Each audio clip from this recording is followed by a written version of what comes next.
Amén. Bendito sea el nombre del Señor. Una vez más, mis amados hermanos, los saludo en el precioso nombre de Jesucristo de Nazaret, nuestro Señor, a quien sea la gloria y la alabanza por los siglos de los siglos. Estamos reunidos una vez más en este en este martes, ¿verdad?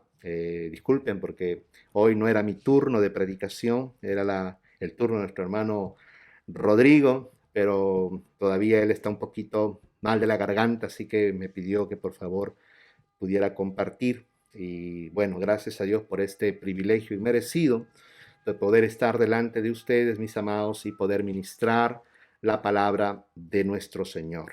Amén. Así que con este mismo sentir, hermanos, en la cual hemos estado alabando al Señor, quisiera que podamos disponer nuestros corazones para poder oír la palabra del Señor, para que podamos poner mucha atención, para que podamos comprenderla y para que podamos ponerla por obra y así podamos dar frutos al 30, al 60 y al 100 por uno. Amén. Gloria a Dios.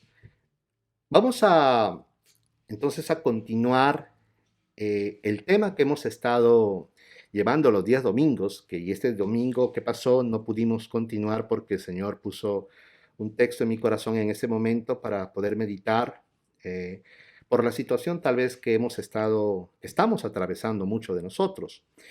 Así que quisiera, hermanos, continuar con usted acerca de los caminos del Señor, los caminos de Dios.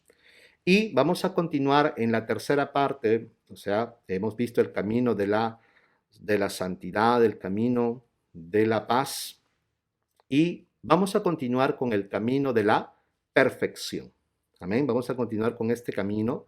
Recuerde que ya hemos hablado que la voluntad del Señor por la cual Dios sacó al pueblo de Israel de la tierra de Egipto era para que anduvieran en sus caminos. Amén.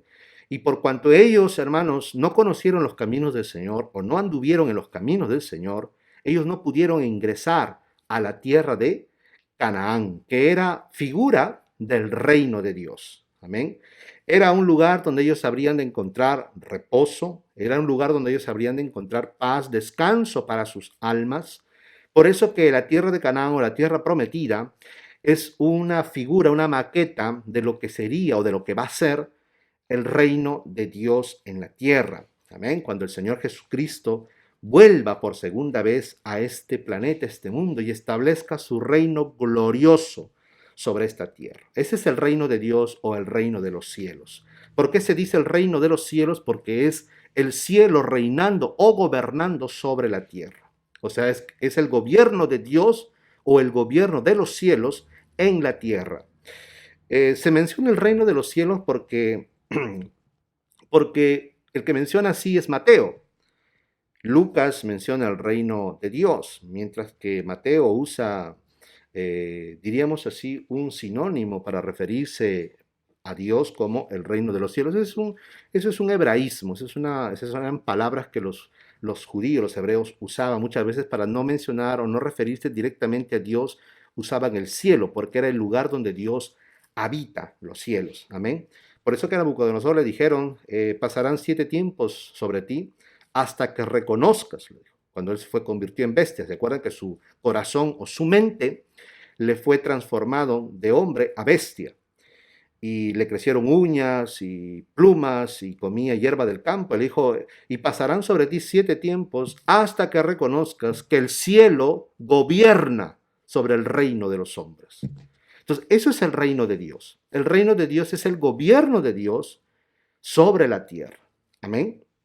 Entonces, hermanos, hemos visto, hemos leído y hemos meditado bastante cuál es la razón por la cual Israel, que es figura, es figura del pueblo, es el pueblo de Dios, pero está prefigurando desde todos los tiempos a la iglesia del Señor, no pudo entrar en ese sentido a la tierra de Canaán, no pudo entrar al reposo de Dios, y Dios juró en su ira que no entrarían en su reposo, por lo cual prefijó otro día, un hoy, ¿verdad?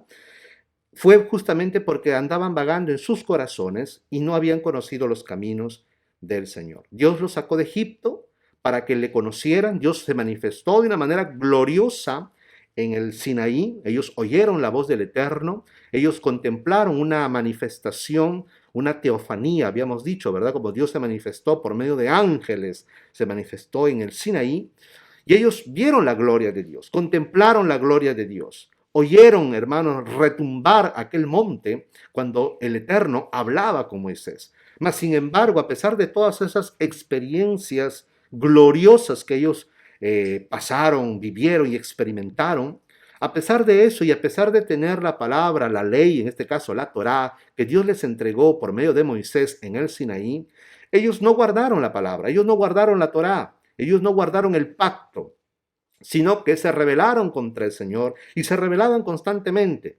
Aun cuando ingresaron a la tierra de Canaán por manos de Josué, ellos continuaban siempre, hermanos, rebelándose y no guardaban los caminos del Señor. Los caminos del Señor es su palabra, porque es a través de su palabra que nosotros conocemos cuál es la voluntad del Señor y cuál es el camino por el cual nosotros debemos andar. Esto quiere decir cómo debemos nosotros vivir. Entonces ya hemos visto el camino de la santidad, hemos visto el camino de la paz y vamos a continuar en este tercer camino que habíamos iniciado, que es el camino de la perfección. Y vamos a leer nuestro texto. Okay. Tenemos varios, pero vamos a leer un texto nuevo que lo leyó o lo mencionó nuestra hermana Rosa, ¿verdad? Qué lindo. Que se encuentra en el Salmo 101, verso 6. Salmo 101, verso 6.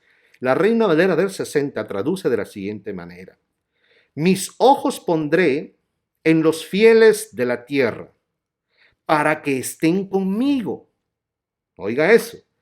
El que ande en el camino de la perfección, éste me servirá.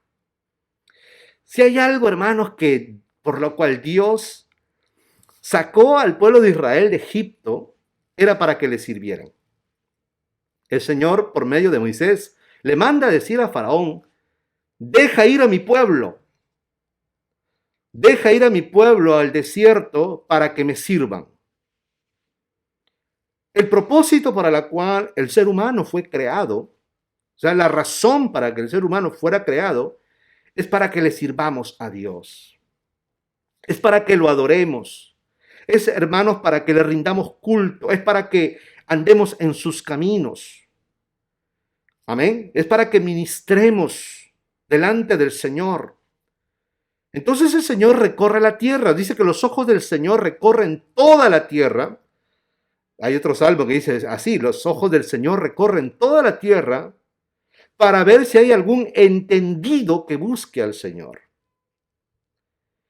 Y ahora este salmo nos dice, mis ojos pondré en los fieles de la tierra.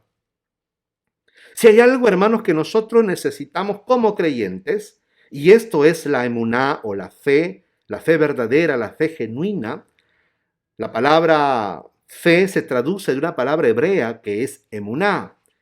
Y la palabra emuná tiene muchísimos significados.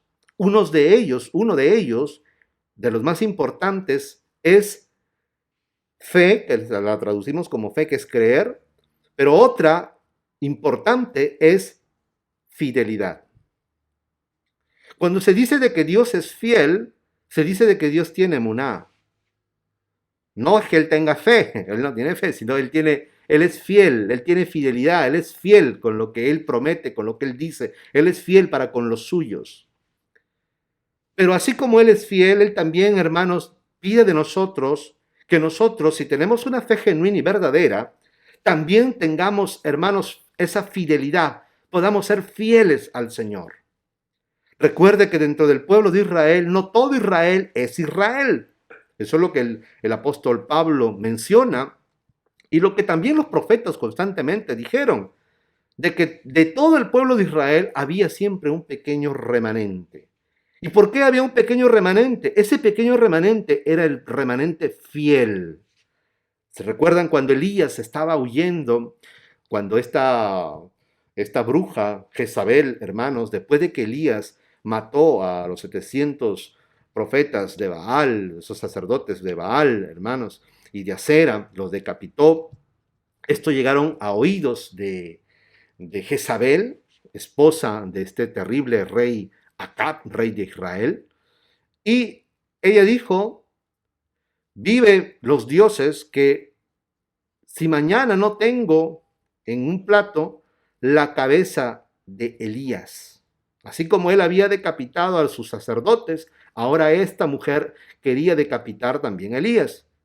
Y recuerda que Elías huye al desierto, ¿verdad? Huye al desierto.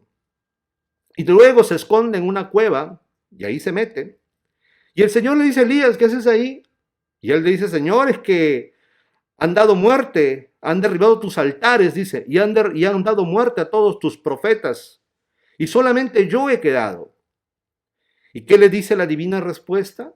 Elías, me he reservado 7,000 hombres que no han doblado rodillas y no han besado los pies de Baal. Esto quiere decir, hermanos, de que Dios tiene un remanente. Siempre ha tenido un remanente. Ese remanente es el verdadero Israel de Dios. Ese remanente que empieza desde Adán para adelante, en todos los tiempos, ¿verdad? Usted lo ve de todos los justos, como Matusalén, como Enoc, como Noé, Abraham, Jacob, Isaac, y todos los justos, todos los que son justos, aunque no se mencionen incluso, pero todos los que han sido fieles, justos, ellos son el remanente del Señor. Ellos son la iglesia del Señor. Ellos forman, hermanos, parte de ese pueblo, de ese único pueblo. Dios tiene un solo pueblo. Recuérdelo eso. Dios no tiene dos pueblos. Lamentablemente la teología de la dispensación nos han hecho creer a la iglesia de que Dios tiene dos pueblos. Uno es Israel y uno es la iglesia. Pero no, Dios tiene un solo pueblo y una sola iglesia que está compuesta por todos los fieles, por todos los creyentes, desde los tiempos antiguos hasta la venida de nuestro Señor Jesucristo. Esos son los fieles del Señor. Y el Señor dice, mis ojos pondré en los fieles de la tierra. ¿Pero para qué? Para que estén conmigo. Porque el deseo de Dios, hermanos, y el plan de Dios, y el cual se está ejecutando, y al final, hermanos, se completará, se llevará a toda su perfección ese plan maestro que Dios ha establecido, es que Dios siempre ha querido morar en medio de los hombres. Por eso que constantemente hay una palabra, es una promesa. Esta es la verdadera promesa, hermanos, de Dios, en la cual dice, yo seré su Dios y ellos serán mi pueblo y yo moraré en medio de ellos. Dios ha deseado siempre morar en medio de los hombres. Dios ha anhelado y desea morar y habitar en medio de los hombres. Por eso que en el libro de Apocalipsis al final dice, he aquí el tabernáculo de Dios, el templo de Dios, en medio de los hombres. Y Él será su Dios y ellos serán su pueblo. Qué lindo. Entonces, mire, siempre Dios ha deseado morar o que los hombres moren en su presencia. Dios ha deseado morar en medio nuestro. Por eso dice, mis ojos pondré en los fieles de la tierra para que estén conmigo. ¿Cuántos de nosotros queremos, hermanos, verdaderamente un día ver al Señor, ver a Dios?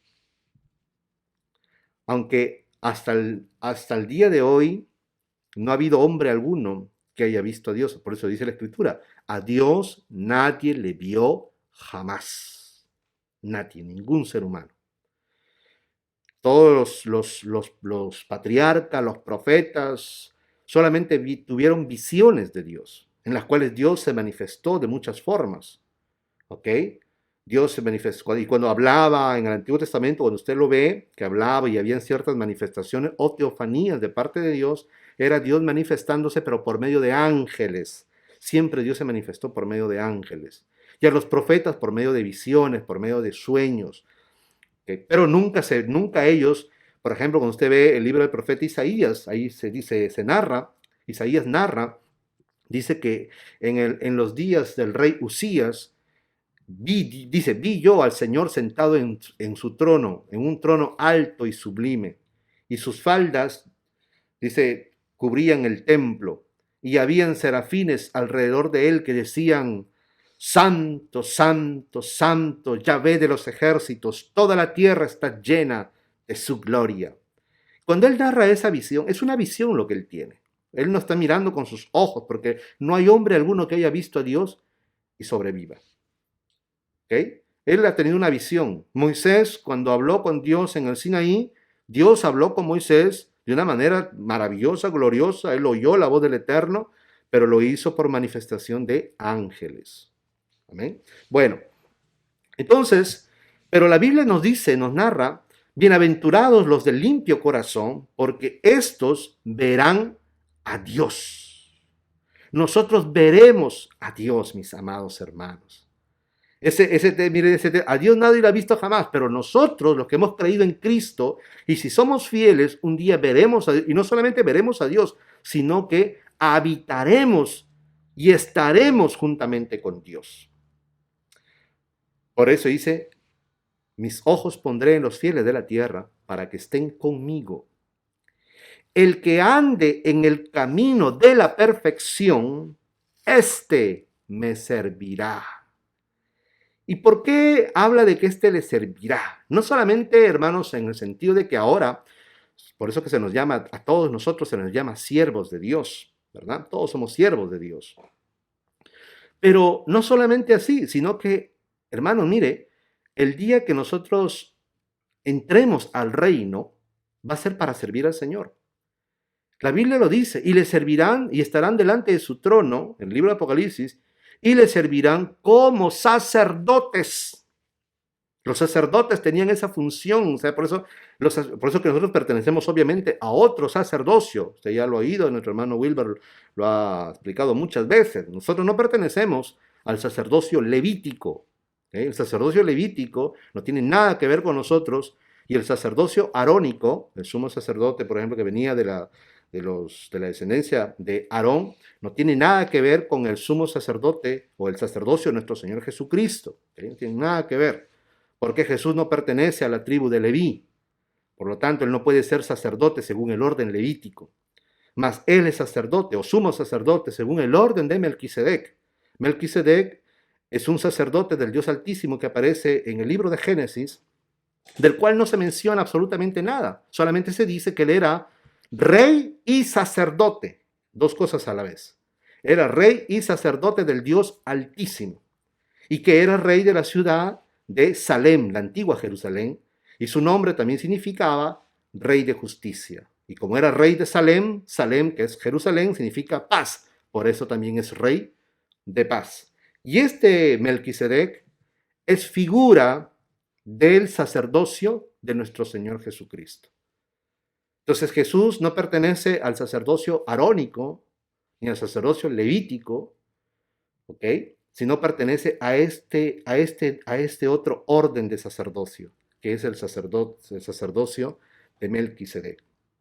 Y nosotros, por eso que ahora a nosotros se nos llama sacerdotes. Nosotros no podríamos ser sacerdotes, porque según el antiguo pacto, los únicos que podían ser sacerdotes eran los que venían, hermanos, de la descendencia o pertenecían a la tribu de Leví y a los hijos de Aarón. Los hijos de Aarón eran los que eran llamados a ser sacerdotes. Y el resto de los que venían de la descendencia levítica, de los hijos de Leví, podían ser solamente, eran lo que se conocían como los levitas. Eran ayudantes, colaboradores de los sacerdotes, y también tenían la función de enseñar la Torá en todo el pueblo de Israel, en todas las ciudades de Israel donde ellos se establecían. Pero nosotros, hermanos, no somos del sacerdocio levítico, o sea, no pertenecemos al sacerdocio levítico ni a la tribu de Leví. Nosotros, hermanos, ahora en el nuevo pacto, todo creyente se convierte en un sacerdote. Por eso que Pedro nos dice, ¿verdad?, que somos real sacerdocio. Entonces, esto es interesante porque no solamente ahora le vamos a servir, hermanos, a la cual ahora servimos al Señor, obedeciéndole, haciendo lo que Él nos manda, sino que también, hermanos, en la eternidad, cuando entremos al reino de Dios, serviremos al Señor por la eternidad como sacerdotes, en el reino glorioso, eterno de nuestro Señor Jesucristo. Alabado sea su nombre. Entonces, mire, dice, vamos a leer nuevamente todo el Salmo. Dice, mis ojos pondré en los fieles de la tierra para que estén conmigo. El que ande en el camino de la perfección, éste me servirá. Entonces, hermanos, cuán importante es poder andar en este camino, que es el camino de la perfección. Si nosotros queremos estar un día con el Señor, si nosotros queremos servir, no solamente ahora, porque recuerde que si nosotros no andamos en la perfección, ¿ok? Si no andamos en el camino de la perfección, y aún así estamos de alguna forma sirviendo, o disque sirviendo al Señor, en aquel día nos vamos a llevar una gran sorpresa, ¿ok? Porque recuerde que el Señor mismo dijo, en aquel día muchos me dirán, Señor, Señor, en tu nombre echamos fuera demonios, en tu nombre profetizamos, en tu nombre hicimos milagros. ¿Qué es lo que habían hecho ellos en su tiempo de creyentes? Habían servido al Señor, profetizando, habían servido al Señor echando fuera demonios, habían servido al Señor haciendo milagros. Es una forma de servir también. Lo habían hecho. Pero por cuanto ellos no habían andado en el camino de la perfección, ellos que pensaban que se habían ganado el reino de los cielos, que por hacer estas cosas, por servir al Señor de esta manera, se habían ganado la entrada al reino de Dios y que iban a servir, iban a continuar sirviendo al Señor en el reino eterno, el Señor les dice, no los conozco, apártense de mí, hacedores de iniquidad. Entonces, hermanos, en aquel día, y esto es lo triste porque el Señor lo dice, muchos se van a llevar esta gran sorpresa. Que aquí pudieron haber hecho muchas cosas sirviendo al Señor de muchas maneras, ¿verdad? A través tal vez de los dones que el Señor les dio, pero no anduvieron en el camino de la perfección. Por eso le dije una vez le compartí que los dones son gloriosos para la edificación, o sea, y nosotros, Dios nos concede dones, y los dones son necesarios para la edificación del cuerpo de Cristo, que es la iglesia, pero nosotros no vamos a entrar al reino por nuestros dones, ni por lo lindo que predicamos, ni por lo glorioso que profetizamos, ni porque hablábamos lenguas, ni porque interpretábamos lenguas, ni porque hacíamos señales, ni porque orábamos bonito, o cantábamos bonito, sonábamos un instrumento bonito, o aconsejábamos bonito. No, no, no, no, no.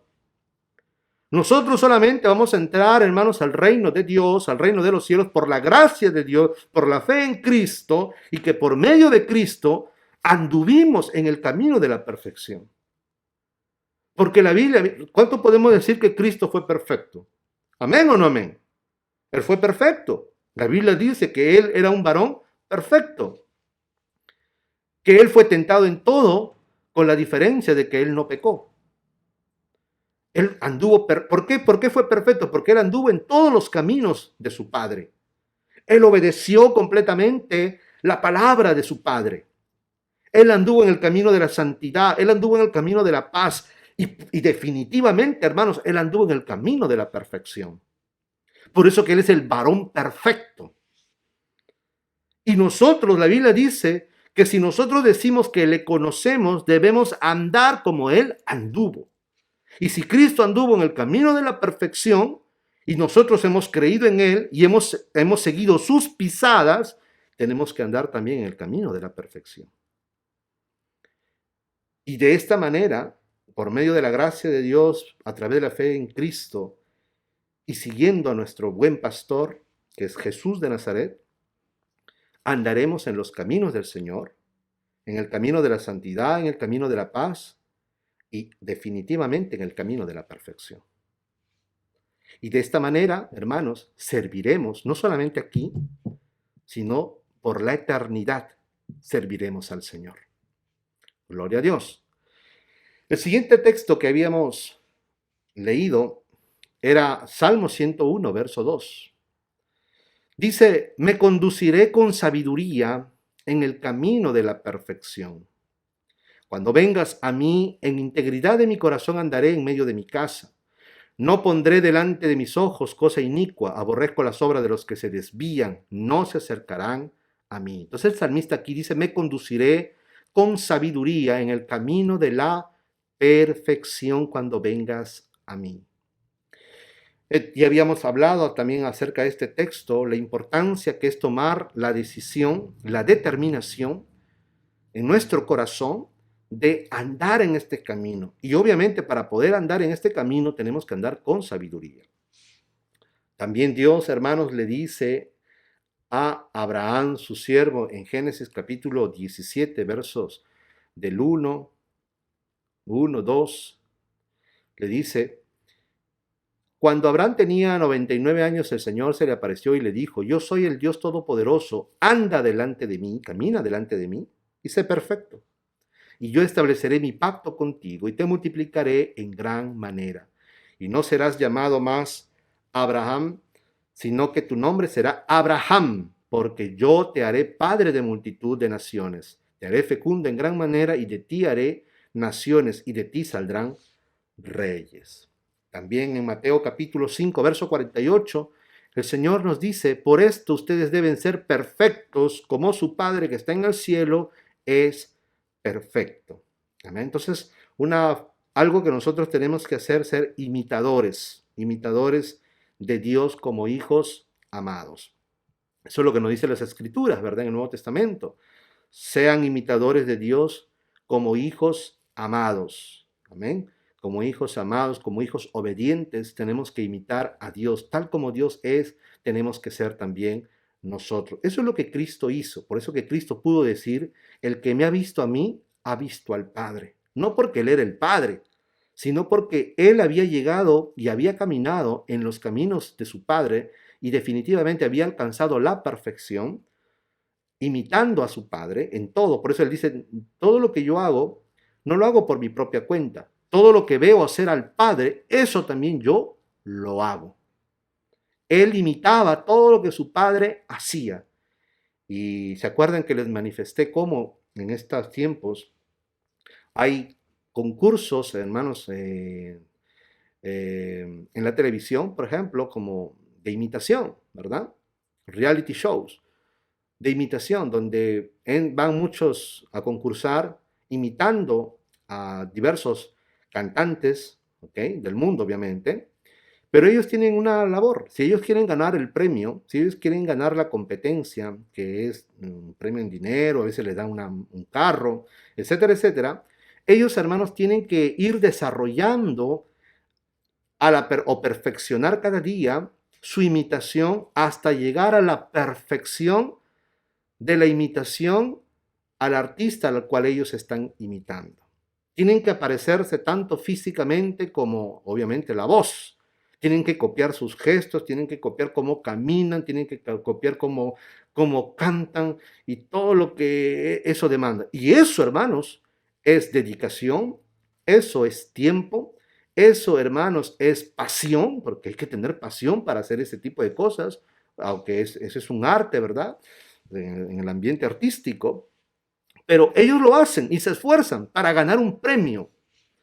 Entonces, hermanos, nosotros también, así como ellos lo hacen y cada día van perfeccionando, están ahí, hay escuelas dentro de los canales de televisión que hacen estos concursos, donde les ponen maestros que los van instruyendo en canto, en puesta en escena, en teatro, en baile, en danza, etcétera, etcétera, según el personaje a los cuales ellos imitan, para que ellos puedan ir cada día puliendo, cada día perfeccionando su personaje y puedan llegar a la perfección. Y los jurados están ahí, es como un tribunal, ¿verdad?, que los evalúa, que los juzga, y cada presentación que ellos hacen le dicen esto: mira, aquí has fallado, esto te falta, no, aquí corrige, esto es lo que tienes que hacer. Y muchas veces, incluso hay algunos que son, los jurados, que son muy duros, hermanos, pero todo esto a ellos les sirve para que ellos puedan esforzarse y así cada día ir perfeccionando el personaje al cual ellos imitan. Perfeccionar su imitación, hasta llegar un momento en que cuando uno los mira y los escucha, parece que estuviéramos viendo y oyendo al personaje, al artista a quien ellos están imitando. Los podemos confundir. Entonces, es eso lo que nosotros tenemos que hacer en la vida espiritual. Tenemos, hermanos, cada día darle tiempo. Tenemos, hermanos, cada día que poder anhelar. Tiene que ser una pasión en nuestro corazón. Si hay alguien a quien nosotros debemos imitar, no es a ningún artista de este mundo, ni a ningún artista cristiano. Muchos quieren ser, me acuerdo, muchos querían, cuando yo recién me convertí, muchos jóvenes querían ser como Dante Gebel, ¿no?, porque era un predicador muy aclamado, que porque llenaba estadios y un predicador cuenta chistes y muy admirado sobre todo por los jóvenes, ¿verdad? Porque tenía él era más que nada un motivador. Pero, y la gran mayoría de jóvenes, hermano, querían ser como Dante Gebel. Yo recuerdo muchos hermanos que eran contemporáneos conmigo, muchos querían ser, era su sueño ser como Dante Gebel, un gran predicador, llenador de estadios, que la gente lo admirara, que la gente lo aplaudiera. Yo me acuerdo cuando él vino allá en Perú, vino y hicieron un evento en el Amauta, en el Coliseo Amauta. Hermanos, parecía, yo recuerdo esto, parecía, hermano, que había llegado un grupo del mundo, un artista del mundo, pues parecía que había llegado, qué sé yo, grupo Menudo, no lo sé, esos grupos del mundo, ¿verdad? Porque había gente, una cola, hermanos, que salía por afuera y este coliseo de Amauta, pues es grande, ¿verdad? Y todo para ver a Dante Gebel. Y yo me acuerdo que fui con unos hermanos. Y todos los hermanos, después que lo escucharon, y dije, aleluya. Y recuerdo un joven que estaba empezando a predicar, dice su anhelo, y él se escuchaba y se compraba todos los CDs y los DVDs de Dante Gebel, y se había aprendido de memoria sus prédicas, y lo usaba también para predicar, y su forma de hablar, y su forma igual como Dante Gebel, lo imitaba porque querían parecerse a Dante Gebel. Pero la voluntad de Dios no es que nos parezcamos a Dante Gebel, ni a ningún otro predicador en este mundo, ni a ningún cantante de este mundo, ni dentro de la iglesia, sino el deseo de Dios es que nosotros nos aparezcamos cada vez más a Cristo Jesús, el cual es la imagen perfecta del Dios invisible. Él es la imagen visible de Dios que es invisible. Y si nosotros llegamos cada día a parecernos más a Cristo, nos vamos a parecer completamente a Dios. Por eso que Pablo, habiendo llegado él a esa perfección, él puede decir, sed imitadores míos como yo soy de Cristo. Cuando usted veía a Pablo, veía a Cristo. Cuando usted escuchaba a Pablo, escuchaba a Cristo. Entonces, por eso que Pablo va a decir, sean imitadores míos. Pero no en el sentido de que nos parezcamos a Pablo, ¿verdad? Como era Pablo, sino que limitáramos en el mismo aspecto que él imitaba a Cristo. Sed imitadores míos como yo soy de Cristo. Entonces el anhelo de Pablo es que la imagen de Cristo se formase en cada uno de los creyentes. Y esto, hermano, amerita pasión, amerita amor, amerita tiempo, amerita dedicación. ¿Por qué? Porque el camino de la perfección, como lo hemos hablado, es un proceso. Amén.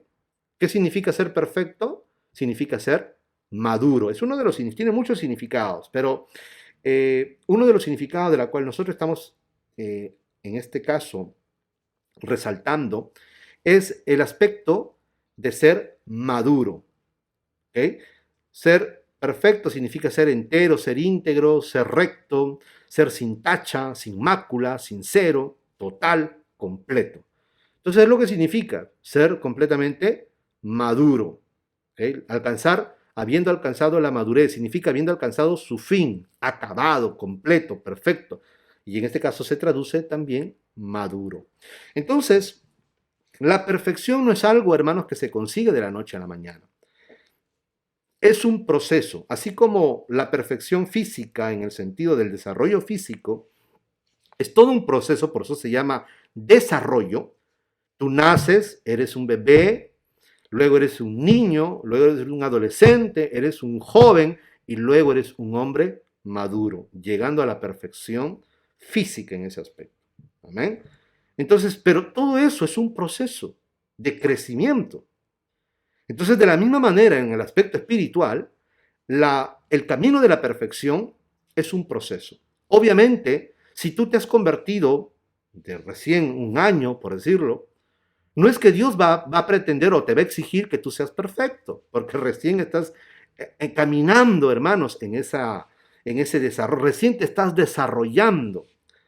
Eres todavía tal vez un bebé, un niño en Cristo. en Cristo Jesús. Dios no te va a exigir a ti que tienes un año de convertido lo mismo que le va a exigir a una persona que tiene 10 años de creyente. Definitivamente no. Por eso dice que al que más se le confía, más se le demanda.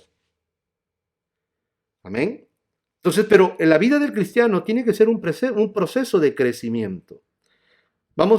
Y lo hemos visto, por ejemplo, para alcanzar la madurez o perfección se tiene que pasar por un proceso de desarrollo. El desarrollo lo vimos, por ejemplo, en el cuerpo de Cristo, ¿verdad? Cristo por eso que se identificó completamente con cada uno de nosotros en ese proceso de desarrollo y de crecimiento. Lucas capítulo 2, verso 40 dice, y el niño crecía, hablando de Jesús, el niño crecía y se desarrollaba lleno de sabiduría y la gracia de Dios permanecía con él. ¿Se acuerdan que el salmista dice, andaré con sabiduría en el camino de la perfección? Se da cuenta que dice acá, el niño crecía y se desarrollaba lleno de sabiduría. Es muy importante para poder crecer en el camino de la perfección, andar con sabiduría. ¿Okay? Y Dios permanecía, dice, con él.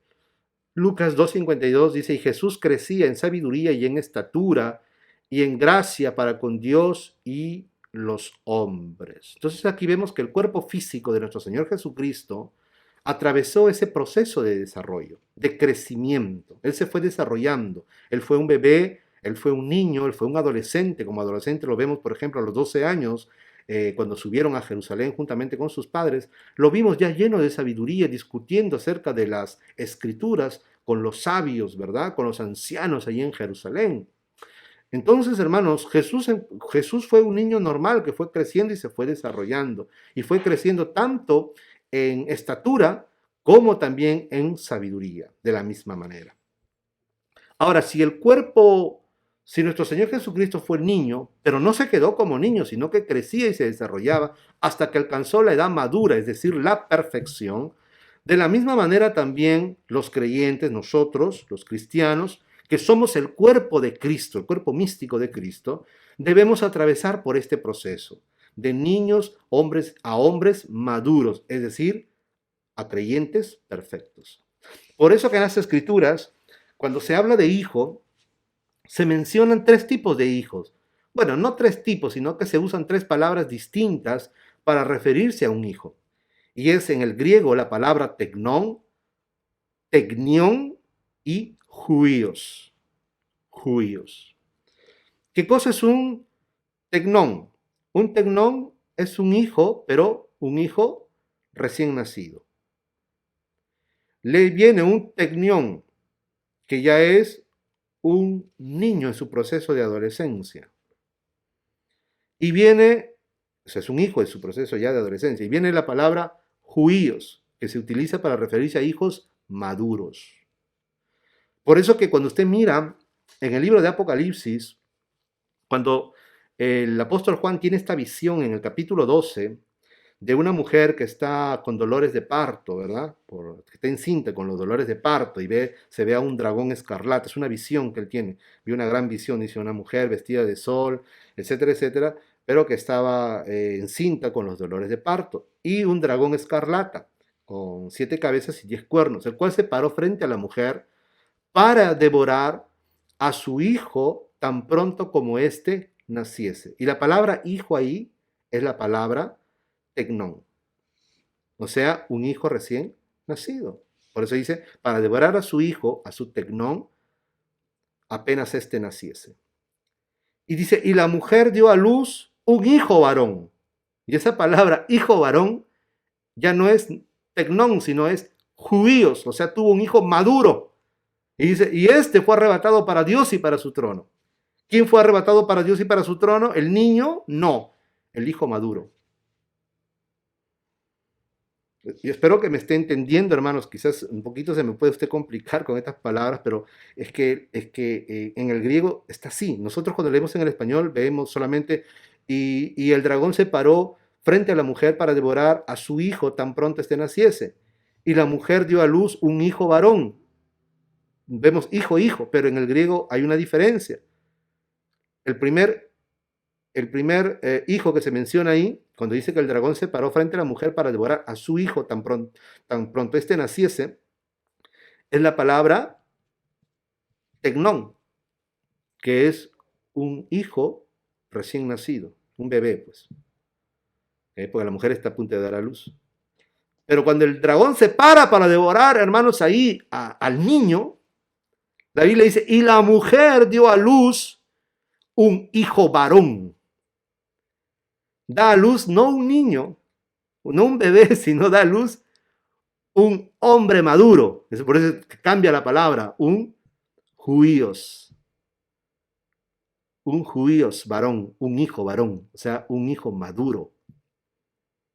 Y este hijo maduro es el que es arrebatado para Dios y para su trono.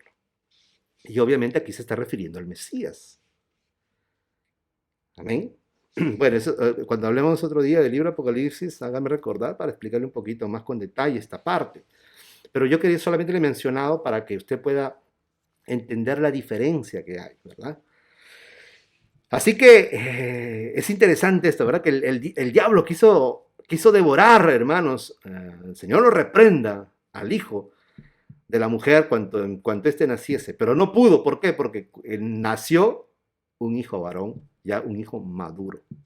¿Okay? Eso es obviamente en sentido alegórico y profético, no es que fue así, ¿verdad? Literalmente, pero porque Jesús atravesó todo un proceso, ¿verdad? Todo un proceso de desarrollo. Entonces así también nosotros, hermanos, tenemos que andar por ese proceso. Habíamos visto cuáles son las características de un creyente inmaduro o niño en Cristo. ¿Por qué? Es normal, es natural. Todos tenemos que pasar por este proceso. Cuando recién nosotros nos convertimos y nos bautizamos, comienza nuestra nueva vida. La Biblia dice que todo aquel que está unido a Cristo Jesús, una nueva criatura es. Se produce nuestro nuevo nacimiento en Cristo. Ahí recién empezamos, hermanos, una nueva vida. Empezamos a conocer cada día lo que es los caminos del Señor, las cosas del Señor, ¿verdad? Entonces, es normal y es lo natural, aún en lo espiritual, así como es natural que cuando nosotros nacemos, no nacemos ya grandes de nuestras madres, sino que nacemos bebés, niñitos, ¿verdad? Bebitos, y luego nos convertimos en niños, que ya comenzamos a gatear, a caminar, y luego adolescentes, y luego jóvenes ya maduros. Así también es en lo espiritual. En lo espiritual es normal que seamos niños en Cristo y que tengamos todos los defectos de un niño en Cristo y que estamos empezando recién a gatear, después a caminar y tenemos que alimentarnos de la leche espiritual para que por medio de ella podamos crecer en el conocimiento de Dios y en la salvación y en la gracia de Dios. Pero no debemos quedarnos niños. Y este es el gran problema, hermanos, de la iglesia. Este es el gran problema de nosotros, los creyentes. ¿Cuál es nuestro problema? Que no nos hemos desarrollado, que no hemos crecido. Nos hemos estancado, nos hemos quedado, hermanos queridos, como niños espirituales. Y esa es la gran realidad, lamentablemente, dentro del pueblo de Dios. Y no solamente, hermano, me refiero a la iglesia Luz a las Naciones, de la cual nosotros formamos parte como congregación, pues no. Sino me refiero a la iglesia de Cristo en su totalidad, hermano querido. Por eso que vemos una iglesia llena de dificultades, llena de problemas, iglesias que se dividen, iglesias, hermanos, que hay una infinidad de cosas dentro. ¿Por qué? Porque no hemos alcanzado la madurez y no nos hemos desarrollado espiritualmente de forma natural, pasando de niños a convertirnos en creyentes maduros, sino que nos hemos estancado, nos hemos quedado de forma innatural, de forma contra natura. Nos hemos quedado bebés en Cristo, nos hemos quedado niños en Cristo, nos hemos quedado ¿qué niños? Porque eso ya no es normal. Nos hemos quedado retacos, enanos en Cristo. No hemos desarrollado, no hemos crecido. Entonces, y creyentes que tenemos ya, hermanos, 5, 10, 15, 20, 30 años, incluso algunos, y se siguen comportando como creyentes que recién se hubiesen convertido, hasta peor todavía. ¿Por qué? Porque nos hemos quedado ahí como en esa condición de niños espirituales. ¿Y cuál es la razón? Pues una de las razones, hermanos, es porque lamentablemente hermanos, en la iglesia del Señor, en la iglesia cristiana, en la iglesia evangélica, lamentablemente, una de las cosas de la cual los creyentes que forman parte de esta iglesia carecen, hermanos, es de la instrucción de la palabra del Señor. ¿Por qué? Porque justamente hemos hablado ya la vez pasada de que la gran mayoría de creyentes solamente buscan las emociones. Y hoy se ha vuelto, por eso muchas congregaciones cristianas se han vuelto simplemente un circo, donde se dan solamente espectáculos, donde se busca solamente entretener nada más, hermanos amados, a los creyentes. Y sobre todo cuando abrazan los jóvenes, abrazan el cristianismo, muchos jóvenes vienen a la fe y muchos son atraídos no por el mensaje, hermano, del evangelio genuino y verdadero, sino que muchos son atraídos porque las lindas hermanitas que hay ahí, otros son atraídos por la hermosa música, otros son atraídos porque ven que hacen teatro, ven que cantan, ven que hay mimos, ven que hay esto y lo otro. Y la iglesia se ha convertido, hermanos, en un teatro. En un teatro. Y de enseñanza y de predicación y de instrucción de la palabra, porque, hermanos, si hay algo que nos va a dar crecimiento, recuerde, es la palabra del Señor.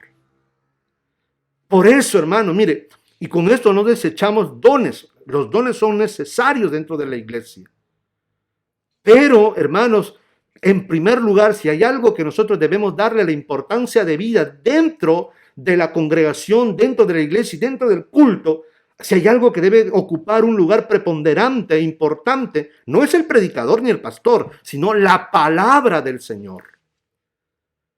Es el lugar, hermano, más importante, es algo que nosotros debemos dar la mayor importancia, es algo que nosotros debemos anhelar. Por eso que Pedro dice, desead, anhelad como niños recién nacidos la leche espiritual para que por ella crezcáis para salvación. Pero, ¿los creyentes anhelan la palabra? La gran mayoría no. La gran mayoría se duerme en los cultos. La gran mayoría no ven la hora que el predicador termine. Y yo una vez le comentaba, hermanos, como aquí en Firenze, si hay algo que no me agradaba, hermano, y me molestaba muchísimo. No porque quería yo hablar mucho, ¿verdad? No por eso. Cuando me invitaban a predicar aquí en una iglesia en Firenze, hermanos, y se pasaban, creo que perdían más de, ¿cuánto? Pues el culto duraba, si duraba 2 horas y media, ¿verdad? Se tiraban casi 2 horas en lo que es especiales, teatros, hasta de diablo se disfrazaban y entraban disfrazados de diablo para hacer ahí sus presentaciones teatrales. Y cuando tocaba la predicación no estoy criticando a esta congregación, sino que estoy diciendo simplemente que esta es la realidad de toda la iglesia del mundo, por así decirlo. Y cuando tocaba la predicación de la palabra, y bueno, me habían invitado para yo compartir, ya después de media hora ya pasaba y ya me estaban haciendo señas con el reloj atrás. Una hermana me hacía señas y yo recién estaba en la introducción. Usted sabe, hermano, cómo bueno, no lamentablemente, pero usted sabe cómo nosotros en la congregación estamos habituados por lo menos a darle un tiempo importante, hermanos, a la enseñanza de la palabra. Y para mí, pues era un mensaje en media hora, una enseñanza en media hora, para mí, pues no concebía en mi mente. Y no solamente, hermanos, era la realidad de estas congregaciones aquí en Firenze, sino que también, hermanos, aquí de iglesias italianas. Yo recuerdo que un hermano nos decía que en la iglesia de allá en Sicilia, en Catania, hermanos, las predicaciones, el pastor tenía que predicar un cuarto de hora nada más, y si se pasaba del cuarto de hora, los hermanos se paraban y se iban. Y esto, hermanos, no es una falta de respeto al predicador, sino es una falta de respeto a Dios y a su palabra. ¿Y por qué la iglesia está como está? Porque le dedican tiempo más, hermanos, ya han cantado la alabanza y que siguen otros hermanos saliendo a cantar.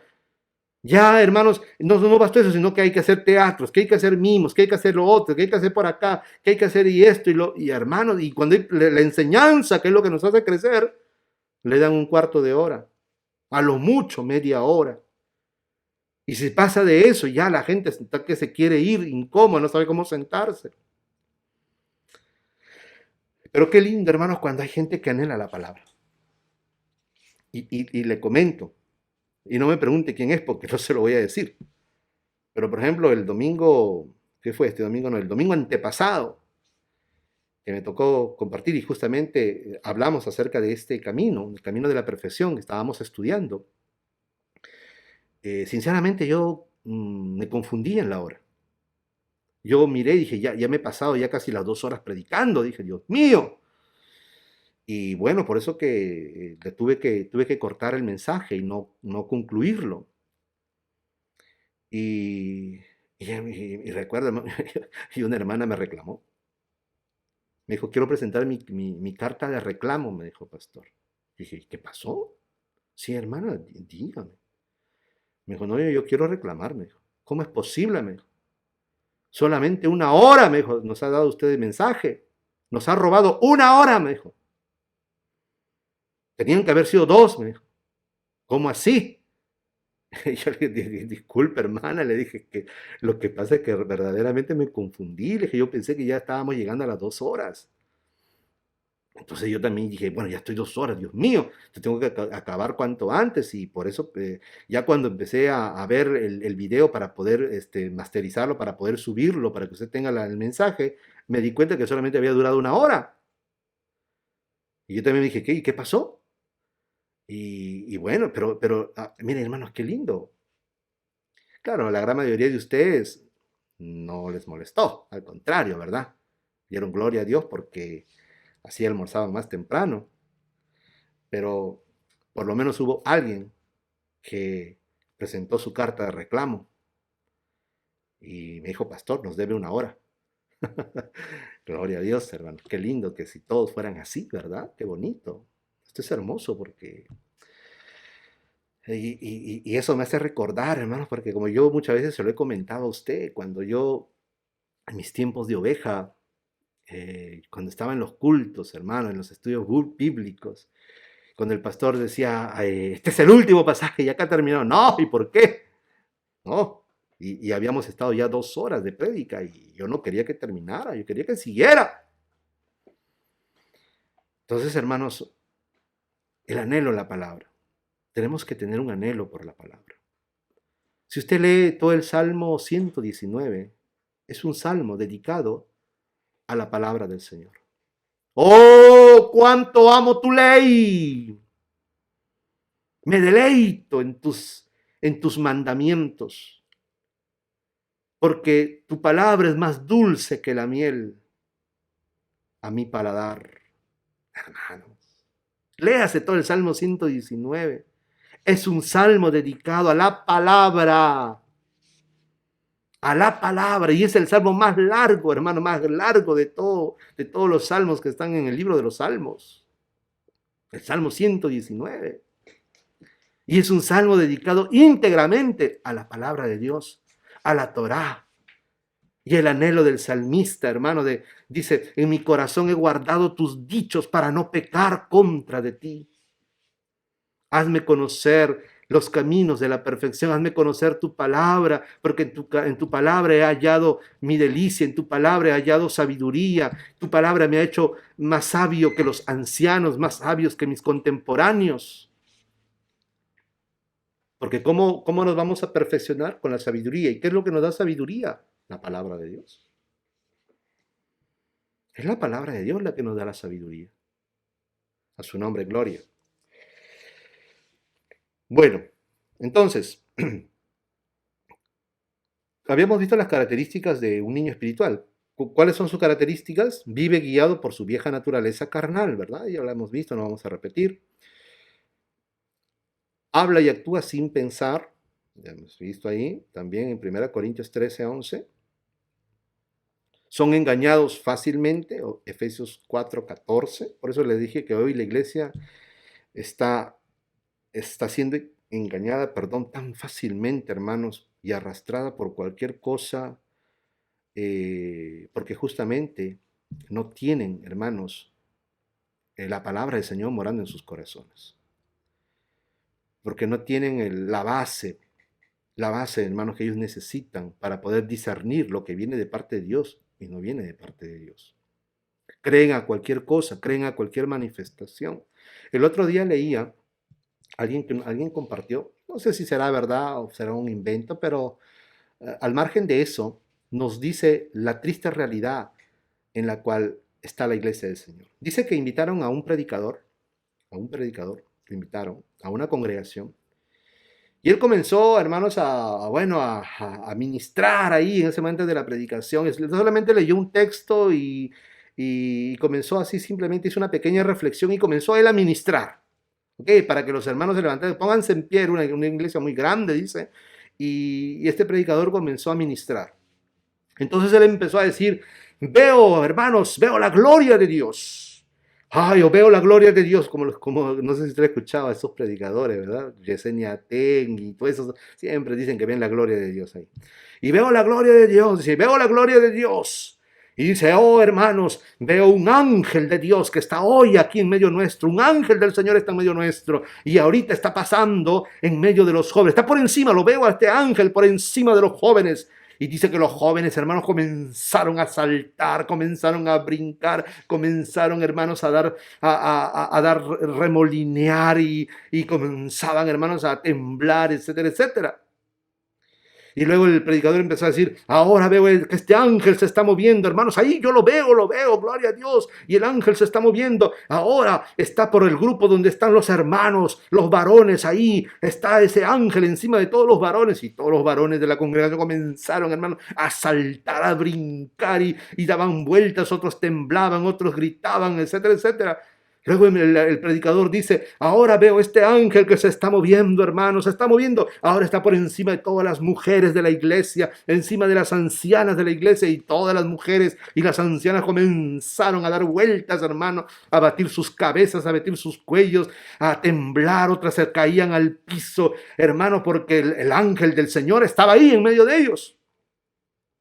Y ahora dice, y el ángel del Señor, veo a este ángel que está aquí. La costumbre que tienen muchas iglesias, ¿verdad? De poner a los pastores y predicadores en el púlpito, esa mala costumbre que tienen.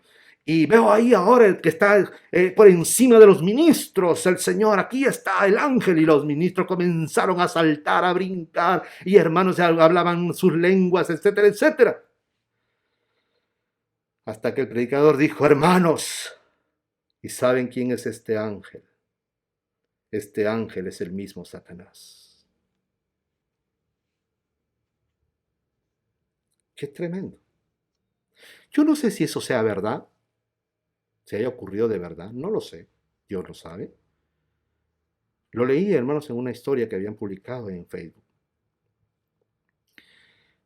como un testimonio. Como le dije, no sé si sea verdad o sea mentira, pero al margen de eso, yo le puedo decir, hermanos, que si yo me parara, por ejemplo, si engañar a la iglesia así, y decir que hay esto, y la gente comienza, porque la gente anda tras las emociones y no discierne. Por eso que, ¿se acuerdan que le dije que teníamos que discernir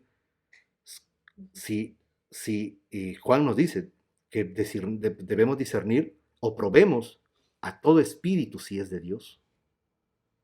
Porque recuerden lo que Pablo le dice a los corintios, vosotros habéis recibido a un Jesús diferente del que os hemos anunciado, un espíritu diferente y un evangelio diferente. Entonces, hermanos, nosotros necesitamos discernimiento. Imagínense usted una congregación, pongamos que eso sea verdad, pongamos. Okay, yo no lo sé, por eso le digo, no lo sé ni estoy para... Pero pongamos que eso sea así, haya sido así, que lo creo que puede haber sido así, porque eso no es novedad, ¿verdad? Que suceda eso en las iglesias. Y eso es algo característico de estos falsos apóstoles, profetas y predicadores carismáticos, que lo único que buscan es exalzar la emoción, manipular la emoción de los creyentes. ¿Y para qué? Pues, ¿para qué? Para la gloria de ellos. Para que la gente piense que el predicador es un ungido. Para que la gente piense, hermano, que este varón es un siervazo de Dios y lo vuelvan a predicar y le vuelvan a dar su ofrenda. Porque eso es lo único que les importa. Porque ellos viven de eso. Entonces imagínense, hermanos, que puede haber sido verdad, ¿verdad? Que un ángel está pasando ahí encima y es un ángel del maligno. Y todas las hermanas han saltado, han brincado, han revoloteado, se han caído, han remolineado, han hablado lenguas, etcétera, etcétera. cuando sobre ellos estaba un espíritu de error. Por ello, yo lo creo, digo, lo creo que, aunque si ese testimonio no es veraz, pero yo creo que estas cosas suceden en las iglesias, porque lo he visto, hermanos. He visto cómo las iglesias, los creyentes creen en cualquier cosa, se dejan engañar por quien sea. ¿Por qué? Porque los creyentes andan tras las emociones, tras las sensaciones, tras experimentar algo, andan tras experiencias. Y ya le dije que no es malo tener experiencias. Y Dios es un Dios que nos da experiencias. Pero nosotros no debemos ir al culto por buscar una experiencia ahí que a ver qué pasa, ¿verdad? A ver si siento cuchicuchi, a ver si siento corriente o no. No, hermanos. Ahora, si Dios nos toca, hermano querido, si es algo veraz, pero hay que discernirla también, si verdaderamente es el Espíritu de Dios o es otro espíritu. Porque todo lo tenemos que colar en base a la Escritura. Por eso incluso los que hablan y dicen, Dios me ha dicho, muy bien, Dios te ha dicho, ver, habla, ¿qué es lo que Dios te ha dicho? Pablo lo dice. Si alguien tiene profecía, bueno, dígalo, pero y los demás juzguen la profecía. ¿Qué cosa es juzgar? Discernir. Pero si una iglesia está llena de niños, ¿quién va a discernir eso, hermanos? ¿Quiénes van a discernir? Porque los que disciernen son los maduros. Usted a un niño le dice, hermanos, que afuera hay un elefante rosa, y el niño se lo cree. Usted lo sabe, ¿verdad? A los niñitos, viene Papá Noel y Papá Noel quien te ha dejado. Los niñitos creen que va a haber Papá Noel. Usted le dice a un niño, mira, se te cayó tu dientecito de leche, muy bien, este dientecito, déjalo en un lugar, en un huequito, y va a venir un ratoncito y te va a dejar tu propinita. ¿Cuántos nos han dicho eso, verdad? Y lo hemos creído, sí, lo hemos creído, y porque íbamos, hermano, y encontrábamos ahí, en lugar de nuestro diente de leche, ¿verdad? Encontrábamos nuestra platita. ¿Y quién fue? El ratoncito. ¿Y creíamos en eso? Claro que lo creíamos. Porque el niño se cree todo. Porque el niño no discierne. Al nombre de Cristo, gloria. Bueno, miren, hermanos, otra vez nos quedamos siempre en el camino de este camino de la perfección. Pero qué importante, hermanos, por eso es la madurez.